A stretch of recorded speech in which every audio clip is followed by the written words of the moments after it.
और यहाँ पर खबर शामिल करेंगे कि चेयरमैन पीटीआई इमरान खान से वजीर आला पंजाब परवेज इलाही की 2 घंटे तवील मुलाकात। मनशियात से मुतालिक नई कानून साजी पर वजीर आला की तारीफ। एल्डन चौधरी साहब, इमरान खान ने कहा वजीर आला का यह काम हमेशा याद रखा जाएगा। ऑडियो लीक से नून लीगी क़यादत का असल चेहरा फिर कौम के सामने आ गया।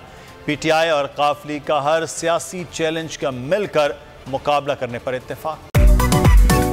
मेरी टैक्सी में बैठ जाओ, जहां तक ले जाऊंगा। आई है टैक्सी कैश, टैक्सी कैश, आई है टैक्सी कैश, टैक्सी कैश, आई है टैक्सी कैश। कभी टैक्सी वाले ने सवारी को किराया दिया, सुना है ये सीट नहीं हॉट सीट है।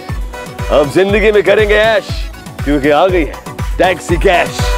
आई है टैक्सी कैश। मैं हूं इमरान रियाज खान। अब आप मुझे देख पाएंगे सिर्फ बोल न्यूज़ पर। इमरान रियाज खान साहब जो हैं वो बोल फैमिली का हिस्सा बन गए हैं। बड़े अरसे बाद किसी चैनल ने हौसला किया है, तो मुझे ऐसा लगता था कि हमें बोलने की इजाजत नहीं मिलेगी, लेकिन बोल ने डिसाइड किया कि बोलने की इजाजत वो लेकर देंगे। मुझे बोल की एक चीज बहुत अच्छी लगी कि बोल ने कैटेगोरिकली कहा कि जो करना है करो, हमने अपना कोई बंदा नहीं निकालना। इमरान खान बोल के साथ जुम्मे से इतवार रात 10 बजे। सबसे ज्यादा व्यूज, सबसे ज्यादा रील्स और सबसे ज्यादा रेटिंग के साथ बोल अब भी नंबर 1 पोजीशन पर बरकरार।